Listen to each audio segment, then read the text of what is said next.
Hi అండి అందరికీ.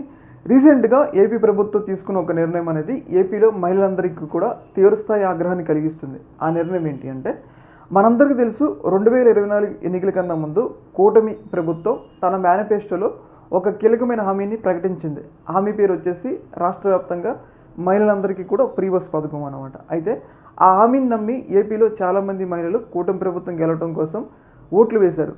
కానీ ఓట్లు వేసి తీరా గెలిచి 1.5 ఇయర్ అవుతున్నా కానీ ఇప్పటికీ కూడా ఫ్రీ బస్ పథకం అయితే అమలు చేయలేదన్నమాట. రీసెంట్గా ఈ పథకాన్ని ఆగస్టు 15 నుంచి అమలు చేస్తారు అని చెప్పేసి వార్తలు అయితే వస్తూ ఉన్నాయి. అయితే ఈ సందర్భంగా ఈ ఫ్రీ బస్ పథకంలో రీసెంట్గా చంద్రబాబు నాయుడు గారు మాట్లాడిన మాటలు అనేవి మహిళలకి తీవ్రస్థాయి ఆగ్రహాన్ని కలిగిస్తున్నాయి అనమాట. ఆ మాటలు ఏంటంటే, ఫ్రీ బస్ పథకం అనేది కేవలం జిల్లాల వరకే పరిమితం. అంటే మనం పక్కనున్న కర్ణాటక కానీ తెలంగాణ కానీ అక్కడున్న మహిళలు రాష్ట్ర వ్యాప్తంగా కూడా ఫ్రీ బస్ పథకాన్ని ఉపయోగించుకోవచ్చు ఫ్రీగా. కానీ ఇక్కడ చంద్రబాబు నాయుడు గారు ఏమంటున్నారంటే, కేవలం జిల్లాలకే ఈ ఫ్రీ బస్ పథకం పరిమితం అంటున్నారు. అంటే ఈ నిర్ణయం అనేది మహిళలకు తీవ్రస్థాయి ఆగ్రహాన్ని కలిగించింది. ఎందుకంటే మీరు ఎన్నికల కన్నా ముందు కేవలం జిల్లాల వరకే పరిమితం అని చెప్పలేదు.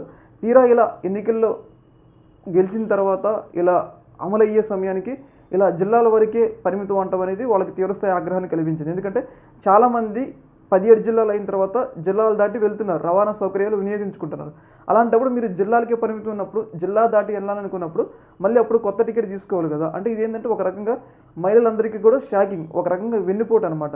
మీరేమో ఎన్నికల ప్రచారంలో రాష్ట్ర వ్యాప్తంగా ఫ్రీ అన్నారు, కానీ అమలు చేసే విషయానికి ఏదైతే జిల్లాల వరకు అంటున్నారో ఇది పెద్ద వెన్నుపోటు అనేది. రాష్ట్ర వ్యాప్తంగా మహిళలు ఈ నిర్ణయం మీద తీవ్రస్థాయిలో తమ ఆగ్రహాలు అయితే వ్యక్తం అయితే చేస్తూ ఉన్నారనమాట. ఏదేమైనా కానీ మన పక్కనున్న రాష్ట్రాలు కర్ణాటక, తెలంగాణ ఎలా అమలు చేస్తుందో అలా అమలు చేస్తే బాగుంటుంది అనేది ఇక్కడ అభిప్రాయం అంట. అందరూ కూడా అదే అభిప్రాయం వ్యక్తం అయితే చేస్తూ ఉన్నారన్నమాట. ఈ యొక్క అంశంలో మీ యొక్క అభిప్రాయం కింద కామెంట్ తెలియచేయండి. 1 మినిట్. Thank you.